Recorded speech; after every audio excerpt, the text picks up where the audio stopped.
اللہ رب العزت ہم سب کا بیٹھنا اپنے دربار میں قبول فرمائے۔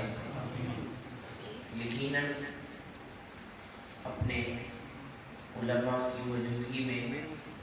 حضرت مولانا ذکی صاحب حافظ اللہ تعالیٰ نے جو باتیں ارشاد فرما دی ہیں اس پہ اب مزید کسی بات کی ضرورت تو نہیں ہے، لیکن آج ہم اس مبارک موقع اور خوشی کے موقع کے اوپر حاضری لگوانے کی نیت سے حاضر ہوئے تھے کہ جس موقع پر ہمارے پیارے بھائی حافظ محمد سعد صاحب اور ہمارے بہت ہی پیارے بھائی حافظ محمد سفیان صاحب، ان دونوں حضرات نے قرآن پاک مکمل تراویح میں سنایا۔ آج جہاں یہ ان کے لیے بہت خوشی کا دن ہے، وہاں ہمارے لیے بھی بہت خوشی کا دن ہے، کیونکہ ہماری تو شب و روز ان سے وابستہ ہیں اور ان کے سنانے سے ہمیں بہت دلی خوشی ہے۔ میں بلا کسی تمہید و تاخیر کے چند ضروری باتیں عرض کر کے اس مجلس کے اختتام کی طرف جانا چاہوں گا۔ اس دفعہ میں نے یہ سوچا تھا کہ مجھے جہاں بھی اللہ رب العزت ختم قرآن پہ گفتگو کا موقع دے تو میں فکر آخرت پہ بات کروں گا، کیونکہ ان 2-4 دنوں کے اندر چند واقعات میری نظر میں سے ایسے گزرے کہ جن نے بہت زیادہ میرے دل کو ہلا دیا، اور میرے دل میں یہ داعیہ پیدا ہوا کہ میں ان باتوں کو دوسروں تک پہنچاؤں، کیونکہ ہم تقاریر تو بہت سنتے رہتے ہیں۔ اللہ ہمارے علماء کی زندگی میں برکت عطا فرمائے، لیکن یقین جانیے کہ اگر انسان غور و فکر کرے، اگر انسان عبرت حاصل کرے تو جہاں میں ہے عبرت کے ہر سو نمونے، مگر تجھ کو اندھا کیا نہ گبو نے، جگہ جی لگانے کی دنیا نہیں ہے، یہ عبرت کی جا ہے تماشا نہیں ہے۔ اگر بندہ عبرت حاصل کرنا چاہے تو اس دنیا میں عبرت کے بہت سارے موقع ہیں، لیکن اس موضوع کے بعد آج جب میں عصر کے بعد اپنے گھر میں بیٹھا ہوا تھا تو ایک ساتھی نے مجھے کچھ میسیجز بھیجے، جس پہ پھر میں نے بھی کمنٹ کیے، بات چیت چلی۔ تو اللہ رب العزت سے یہ دعا کرنی چاہیے کہ اللہ رب العزت اپنی رحمت سے، فضل و کرم سے ہمیں فتنوں سے محفوظ فرمائے، کیونکہ آپ نے سنا ہے نبی علیہ السلام کا فرمان ہے کہ بنی اسرائیل میں 72 فرقے تھے اور میری قوم، میری اس امت کے اندر 73 فرقے ہوں گے۔ اور اس سے بڑھ کے جب صحابہ نے پوچھا کہ یا رسول اللہ ان میں سے جنت میں جانے والا کون ہوگا، تو فرمایا ما انا علیہ و اصحابی، دہرائیں اپنی زبان سے، ما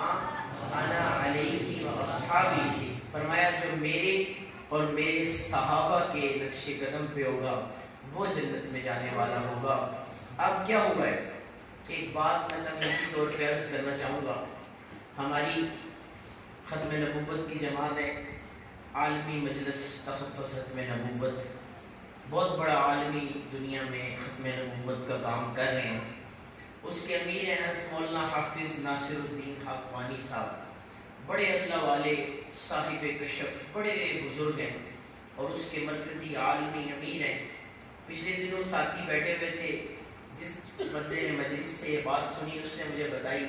اور آپ بھی آج یہ بات اپنے دل کے اوپر لکھ کر کے لے جائیں۔ انہوں نے بڑی عجیب بات فرمائی، فرمایا کہ یاد رکھو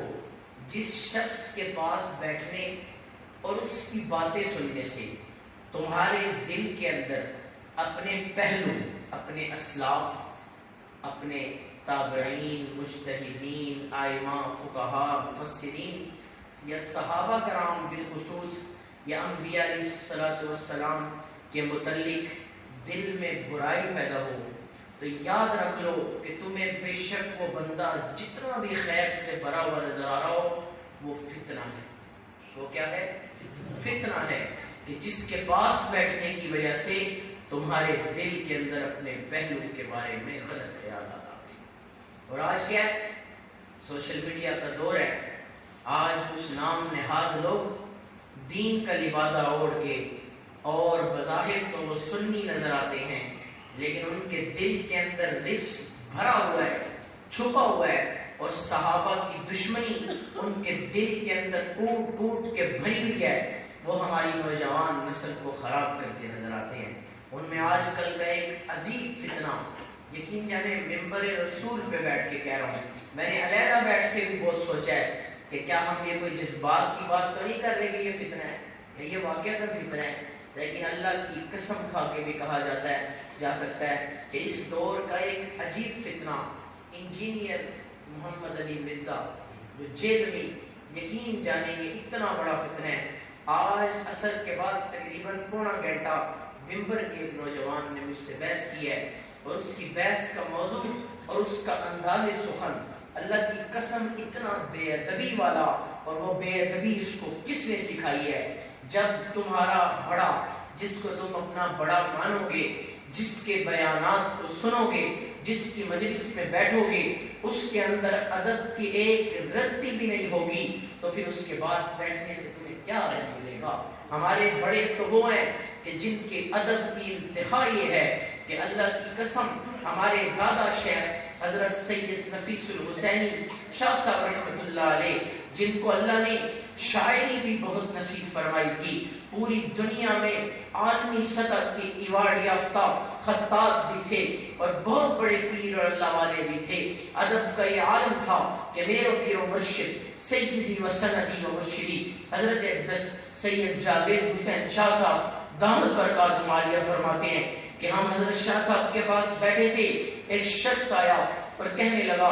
حضرت اپنی خطاطی میں مجھے نام میرا لکھ دیں۔ انہوں نے کہا آپ کا کیا نام ہے؟ اس نے کہا میرا نام ہے سید محمد حسین شاہ۔ کیا نام ہے؟ سید محمد حسین شاہ۔ تو حضرت وہاں سے اٹھے اور چلے گئے، جب واپس آئے تو پھر آ کر کے اس کو وہ نام لکھ کے دیا۔ میرے حضرت فرماتے ہیں میں حضرت سے پوچھا کہ حضرت آپ یہ اٹھ کے کیوں گئے اور پھر بعد میں آ کے لکھ کے کیوں دیا؟ تو عجیب بات فرمایا کہ میں نے آج تک پیارے آقا صلی اللہ علیہ وسلم کا نام کبھی بے وضو نہیں لکھا، اور جو سیاہی میں کسی اور جنو کام کے لیے اور کسی خطاطی کے لیے استعمال کر چکا ہوتا ہوں، اس استعمال شدہ سیاہی سے بھی کبھی میں نے اپنے آقا کا نام نہیں لکھا۔ ہمارے بڑوں کا تو یہ ادب حال تھا، اللہ نے ان کو ایسا مقام نصیب فرمایا تھا کہ بیت اللہ کے غلاف کے اوپر پورا 1 سال ان کی خطاطی لکھی رہی، پوری دنیا سے وہ سلیکٹ ہوئے تھے، اور مسجد نبوی کے اندر آج بھی ان کی خطاطی کے آثار موجود ہیں۔ لیکن جب ان کو کہا گیا کہ آپ مسجد نبوی کے چھت پہ چڑھ کر بھی کچھ خطاطی کر دیں تو انہوں نے معذرت کر لی، انہوں نے کہا کہ یہ کام آپ کسی عرب سے کسی اور سے کروا لیں، میرا دل نہیں گوارا کرتا کہ میرے آقا محترم صلی اللہ علیہ وسلم کا روزہ مدفن تو نیچے ہے اور میں اوپر چڑھ کر کے خطاطی کروں۔ یہ تھے ہمارے بڑے۔ اس دفعہ میں عمرے پہ تھا، بات سے بات چل پڑی۔ آپ کو ایک عجیب محبت کی بات سناتا ہوں۔ ہمارے حضرت جی دامت برکاتہ عالیہ نے ہمیں روضہ رسول صلی اللہ علیہ وسلم کے بالکل سامنے فرمایا یہ روضہ پاک سنہری گنبد کے ساتھ، روضہ پاک یہ سبز گنبد ہے، اس کے ساتھ ایک سنہری سا چھوٹا گنبد نظر آتا ہے۔ آپ نے تصویروں میں دیکھا ہوگا، ہم یوں کھڑے تھے، حضرت جی نے سب کو کہا کہ آپ غور سے دیکھو کہ یہ تھوڑا سا آپ کو جھکا ہوا نظر آئے گا، ایک طرف جھکا ہوا ہے، یعنی اس کی بالکل لائن جیسے ہونی چاہیے ویسی نہیں ہے، بلکہ یہ دوسری طرف جھکا ہوا ہے۔ یہ روضہ پاک ہے، یہ وہ سنہری گنبد ہے، لیکن اس طرف جھکا ہوا ہے۔ کہنے لگے کہ جب ترکوں کی حکومت ختم ہوئی تو ان نے اس بات پہ جا کر کے جب عربوں نے ان سے سوال کیا کہ دیکھو تم نے سارا کام بہت پیارا کیا ہے، ہر چیز بہت پیاری بنائی ہے، لیکن اس گنبد کو ہم گرائیں گے اور پھر سے تعمیر کریں گے، تم نے اس کے اندر کیوں کسر چھوڑ دی؟ تو بتانے والوں نے عجیب بات سنائی جس سے دل ہل کر کے رہ گیا۔ انہوں نے کہا کہ ہمیں پتہ ہے کہ یہ سنہری گنبد روضہ رسول صلی اللہ علیہ وسلم سے دوسری طرف جھکا ہوا ہے، لیکن ہم نے اس کو خود اس طرح رکھا ہے کہ اللہ نہ کرے کہ کل کو اگر کسی وجہ سے یہ گنبد گرے تو روضہ پاک کے اوپر نہ گرے بلکہ دوسری طرف جہاں اس میں جھکا ہوا ہے اس طرف گرے۔ یہ ہمارے بڑے تھے، یہ ادب کا عالم تھا۔ اور جو نبی کا نام بھی ادب سے نہ لیتا ہو، جو میری بڑا پیاری ماں طیبہ طاہرہ سیدہ کائنات سیدہ عائشہ صدیقہ رضی اللہ تعالیٰ عنہ، جن کے بارے میں میرے نبی نے فرمایا، اتنا حکم دیا ہے کہ بیویوں میں انصاف کرو، لیکن فرمایا کہ عائشہ کے بارے میں مجھ کو ملامت نہیں کرو کہ مجھے اس سے بہت زیادہ محبت ہے، انصاف تو میں کروں گا لیکن اس سے محبت زیادہ ہے اس عائشہ کو جو امت کی ماں ہے، اتنی بڑی فقیہہ اور اتنی بڑی عالمہ ہے کہ آدھے مسائل جو گھر کے پوشیدہ مسائل ہیں وہ حضرت عائشہ سے ملتے ہیں۔ جو شخص بمانگے دہل ان کو باغی کہے، اس کے بارے میں آپ کیا کہیں گے؟ اس لیے میں آج آپ کو یہ بات، آج میں آتے ہوئے سوچا کہ یہ ضرور بات کروں گا کہ آپ ایسے لوگوں کو ہرگز نہ سنیں جو صحابہ پہ تبرہ کرتے نظر آئیں۔ آج دین کی جو بہاریں ہیں، یہ خون صحابہ کی خون کی ندیوں سے بہتا ہوا دین ہم تک پہنچا ہے۔ آپ دیکھ لیں کہ جن جگہ سے صحابہ گزرے تھے، جہاں میرے صحابہ کی قبور ملتی ہیں، وہاں چاہے وہ سمرقند ہو، بخارا ہو، چاہے وہ سندھ ہو، چاہے وہ افغانستان ہو یا ہندوستان ہو یا پاکستان ہو، جہاں آج اسلام کی بہاریں ہیں، یہ وہی جگہ ہیں جہاں میرے نبی کے صحابہ اپنی جانوں کو قربان کر کے، قربانی کر کے دین اسلام کو زندہ کر کے چلے گئے ہوئے ہیں۔ آج اگر کوئی صحابہ کے بارے میں بولے، کسی بھی شخص پہ جرح کی اجازت دی جا سکتی ہے، محدثین پہ جرح ہوئی ہے، ہوتی ہے، ہو بھی سکتی ہے، فقہاء پہ بھی جرح ہو سکتی ہے، لیکن جب صحابی کا نام آتا ہے کسی کو جرح کی کوئی اجازت نہیں ہے۔ اس لیے ایسے فتنوں سے آپ ضرور بچیں۔ اور پھر سے میں یہ جملہ دہراتا ہوں کہ جس شخص کے پاس بیٹھ کے آپ کے دل میں اپنے پہلوں کے بارے میں غلط خیالات آئیں، اپنے اسلاف اور اپنے بڑوں کے بارے میں اس کے دل میں میل آئے، سمجھ لیں کہ وہ شخص فتنہ ہے، آج ظاہر ہو یا سال کے یا 10 سال کے بعد ظاہر ہو، وہ ضرور فتنہ ہے اور اس کا فتنہ ظاہر ہو جائے گا۔ اس لیے اور میں دوسری اپنی بات کو اختصار کے ساتھ پیش کرتا ہوں۔ پچھلے دنوں ہمارے پاس ایک بزرگ آئے اور انہوں نے عجیب بات سنائی۔ انہوں نے کہا کہ ہمارا ایک گاؤں کا بندہ جس کی بہت زیادہ زمین تھی، اس نے اپنی ساری زمین بیچی اور اس نے اپنے بچے کو چائنا پڑھانے کے لیے بھیجا، لیکن کیا ہوا کہ جب وہ ساری زمین بیچ کر اپنے بچے کو چائنا پڑھانے کے لیے بھیج چکا، چند ہی عرصہ گزرا، پیچھے سے وہ باپ فوت ہو گیا۔ اور کیا ہوا، تھوڑے عرصے کے بعد جو بچہ چائنا پڑھنے کے لیے گیا ہوا تھا وہ بھی فوت ہو گیا۔ آپ یقین جانیں کہ میرے دل کے اوپر اس واقعے کا اتنا اثر گزرا، میں کہ نہ تو پچھلے ورثاء کے لیے کچھ بچا، ساری زمین بیچ کے چائنا بچے کو پڑھنے کے لیے بھیج دیا، اور نہ دنیا کا کچھ ہاتھ آیا نہ آخرت کا کچھ ہاتھ آیا۔ آپ دیکھیں اگر اسی زمین کے ٹکڑے میں سے وہ کچھ حصہ اللہ کے گھر کے لیے دے دیتا، آپ کو پتہ ہے جہاں مسجد بن جاتی ہے، پچھلے دنوں ہم ایک جگہ بیان پہ تھے، وہاں ایک شاہ صاحب تھے، انہوں نے بڑی عجیب بات کی، بڑی میرے دل کو لگی۔ انہوں نے کہا آپ اگر کسی بچے کو پڑھاتے ہیں، کیا پتہ 2 نسلوں تک وہ فیض چلے، آگے وہ نسل دین اسلام پہ نہ چل سکے۔ آپ کوئی مدرسہ بناتے ہیں، کیا پتہ اگلی نسل اس مدرسے کو نہ چلا سکے، لیکن اللہ کی قسم کھا کے بھی کہا جا سکتا ہے کہ جس جگہ مسجد بن جائے گی قیامت تک وہاں مسجد ہی رہے گی، اور ساتوں زمین نیچے اور ساتوں آسمان اوپر بھی وہاں مسجد ہے، اور یہ مسجد بیت اللہ کی بیٹی ہے۔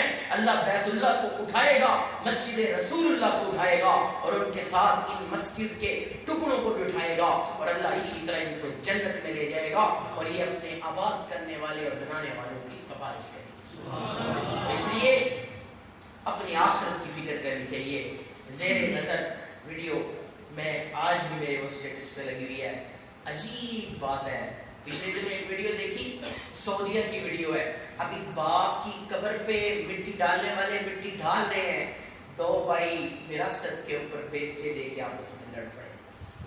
یہ کچھ ہوتا ہے، ہم کن کے لیے کر رہے ہیں؟ اپنی آخرت کے لیے کچھ کریں، کوئی کام آنے والا نہیں ہے اگر اولاد کو نیک نہ بنایا۔ کل میں پنڈی جنڈے میں ایک پروفیسر صاحب کے پاس بیٹھا ہوا تھا، آپ یقین جانے وہ گھر میں تھے اور ان کی بوڑھی بیوی گھر میں تھی، اور بچے MBBS انگلینڈ میں ڈاکٹر ہیں، بچیاں بھی ڈاکٹر ہیں، بہترین عہدوں پہ ہیں، لیکن آپ یقین جانے وہ ایک مجلس میں انہوں نے پکار کے مجھے بار بار کہا، انہوں نے کہا مولانا صاحب کوئی فائدہ نہیں ہوا مجھے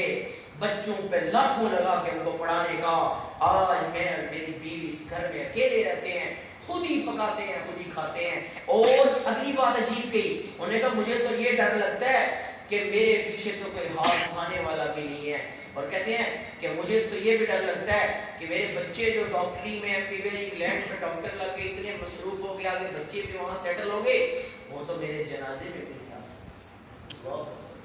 خسرت دنیا والآخرہ، اس لیے اپنی آخرت کے لیے کچھ کر لیں۔ ہمارے بزرگ ہیں وہ فرماتے ہیں یار کچھ نہیں کرنا، وہ ایک نلکا ہی دبا جو، چلو لوگ پانی پینے کے لیے دعا دیں گے، مطلب کہنے سمجھانے کے لیے کہتے ہیں کہ کچھ کر جاؤ اللہ کے لیے، کوئی مسجد بنا جاؤ، کوئی اپنی اولاد میں سے دین کی طرف۔ اور پتہ ہے آپ صلی اللہ علیہ وسلم نے فرمایا بہترین صدقہ جاریہ نیک اولاد ہے۔ اگر نیک اولاد ہوگی آپ کے لیے وہ نیت نہیں بھی کرتی نا، جب وہ قرآن کھولیں گے اللہ آپ کی ہماری قبر کو روشن کر دے۔ اس لیے آپ یہ عزم کریں کہ ہم نے اپنی آخرت کے لیے فکر کرنی ہے۔ رزق وہی ہے جو حصے میں ہے وہی ملے گا، اس سے زیادہ کوئی چھین کے نہیں لے سکتا۔ پہلے لوگ کہتے تھے یار بچہ مولوی پڑھے گا کھائے گا کتوں، یہ بات کہتے تھے طارق صاحب کے نہیں کہتے تھے نا، پھر مولوی پڑھے گا کھائے گا کتوں۔ اب بیانیہ بدل گیا، اب نیا دور آ گیا نا جدید، آپ کہتے ہیں مولوی کھاتے بولتے ہیں، لیکن پہلے کہتے تھے مولوی پڑھے گا کھائے گا کتوں، انہوں نے مولوی کھاندے بولتے ہیں، ان من جو کہ اللہ دین علیہ رزق کھول دیتا ہے، کیونکہ اللہ نے قرآن میں فرمایا وَمَنْ أَعْرَضَ عَنْ ذِكْرِي فَإِنَّ لَهُ مَعِيشَةً ضَنْكَ، فرمایا جو ہمارے ذکر سے اعراض کرتا ہے، اس قرآن سے اللہ کی یاد سے ہم اس کی معیشت کو تنگ کر دیتے ہیں۔ اگر اس کے متبادل دیکھیں تو جو اس طرف لگے گا اللہ کا ذکر کرے گا قرآن کو پڑھائے گا اس کی معیشت کو کھول دے گا۔ تو اس لیے ایک بات تو یہ آج اپنے دل پہ لکھ کے لے جائیں کہ ایسے بندے کا بیان ہرگز نہ سنیں، ایسے بندے کی مجلس میں ہرگز نہ بیٹھیں جو میرے نبی علیہ السلام کے صحابہ کو تبرہ کرتا ہے۔ صحابہ بے وقوفو، تم یہ سوچو جو صحابہ پہ بولتے ہو، اگر دو بھائیوں کا آپس میں گھر میں تو رائے کا اختلاف ہو جاتا ہے نا، اگر رائے کا اختلاف ہوا بھی ہے اولادوں نے صلح کر لی ہے۔ اب مثال دیتا ہوں، اگر چچا اور تایا کی